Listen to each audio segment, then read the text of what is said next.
네, 나라를 되찾기 위한 노력 두 번째 시간입니다. 우리 개학이 보통 3월 2일이죠. 3월 1일, 3일절 때문에 그렇죠.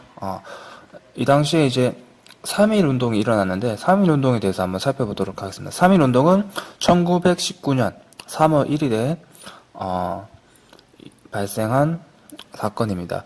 선생님은 보통 이렇게 배웠어요. 아이고 3.1절 아이고 3.1절 이렇게 배웠는데 1919년에 발생을 했습니다. 배경은 세계 1차 대전이 1910년부터 18년까지 해서 18년에 끝납니다. 그러면서 그 당시 미국의 대통령 윌슨이 민족 자결주의를 제청합니다. 이게 무슨 말이냐면 그 민족의 일은 그 민족 스스로 결정해야 된다. 민족 스스로 알아서 해결해라. 이게 이제 민족 자결주의입니다. 강대국들이나 다른 나라에 기대지 말고 자기 스스로 해라.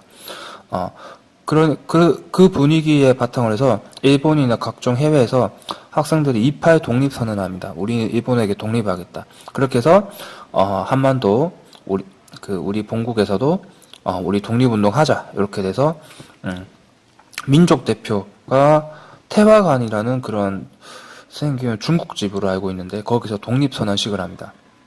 독립선언식을 하고 이제 그 다음에 학생들과 시민들이 탑골공원 종각역 근처에 있어요. 그 탑골공원에서 독립선언식을 하게 됩니다. 그러면서 이제 도시에서 농촌으로 그리고 국내에서 해외로 이렇게 점점점 확산이 되면서 진행이 됐습니다. 이렇게 이제 비폭력으로 우리 조선의 독립을 외쳤던 운동이 3.1 운동입니다. 자, 요거는 어떻게 되느냐? 일제가 폭력적으로 진압을 하게 됩니다. 다 총으로 쏴서 죽이고요. 그리고 이제 마을 사람들 교회에 다 집어넣고 불 태워 죽인다든지 이런 식으로 해서 폭력적으로 싸그리 다 진압을 해버립니다. 이때 이제 우리 유관순 누나가 크게 이제 고등학생임에도 불구하고 많은 활약을 하죠. 이렇게 해서 일제의 폭력적인 그런 진압으로 막을 내리게 됩니다. 그리고 이제 이런 운동이 다른 나라에 영향을 줍니다. 특히 인도에 조선 같은 그런 가난하고 힘없는 나라도 저렇게 저항을 하는구나. 우리도 저렇게 할 수 있다. 이렇게 해서 다른 나라에도 식민지 다른 나라에도 많은 영향을 미치게 됩니다. 그런 다음에 우리나라 그 민족 지도자들이 이거 왜 실패했을까? 원인을 분석해 보니까 구심점이 되는 그 정부 기구가 없었던 거예요.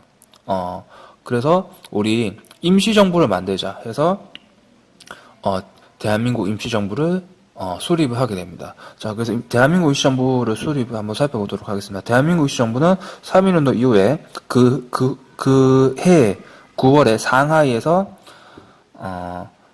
수립이 됩니다. 원래 임시정부가 사람마다 생각이 다르죠. 그래서 이제 국내에도 있고요. 상하이에도 있고 그 연해주에도 있었어요. 그래서 그 조직이 의논을 한 결과 국내는 너무 위험하고 연해주도 일본 가까이 있으니까 위험하고 그래서 상하이에서 우리 임시정부를 수립하자 해서 상하이로 통합을 하게 됩니다. 그래서 법을 제정하고요. 나라의 그런 형태를 완성해 나가기 시작합니다. 그래서 민주주의 정치 체제를 갖춘 그런 우리나라 최초의 정부가 수립이 되게 됩니다. 독립운동을 하려면 비밀리에 해야겠죠. 그리고 서로 연락을 주고받는 것이 상당히 중요합니다. 그래서 비밀 연락망인 연통제 그리고 서로 연락을 주고받을 수 있는 교통국 이런 것들을 이제 만들어서 많은 독립투사들과 연락을 주고받고 기금을 모집하고 이렇게 이제 기초적인 그런 조직들을 갖춰 나가기 시작합니다.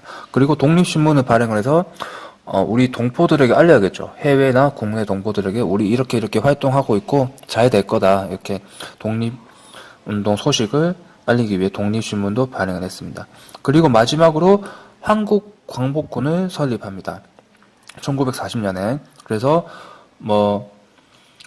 일본한테 선전포고도 하고 미국이랑 이제 연합해서 인도 쪽에서 막 전투하기도 하고 이렇게 활동을 하다가 마지막에 이제 국내 진공작전을 계획을 해요. 1945년 9월에. 근데 요거는 실행을 하지 못합니다. 왜? 그 전에 우리 일본이 항복을 해버려요. 우리 그 광복절이 8월 15일이죠. 이거 전이죠. 만약에 한국 광복군이 국내 진국 작전을 통해서 우리나라가 독립이 되었으면 소련이나 미군이 안 들어오고, 그리고 우리나라가 남북한으로 이렇게 갈라지는 일이 없었을 거예요. 일본이 식민 지배를 하면서 우리나라를 이제 괴롭히고 수탈해 갔지만은 마지막에서 끝까지 우리나라를 도와주지 않았다. 항복을 일찍 선언해 버리는 바람에 한국 광복군이 활약할 그런 기회가 없었습니다. 이거 상당히 안타깝고요. 우리나라는 대한민국 임시정부의 한국 광복군이 상당히 이제 많은 독립운동을 했다고 이제 사람들이 생각하는데, 사실은 북한의 사회주의 계열, 조선의용군, 조선의용대, 뭐 이런 쪽들이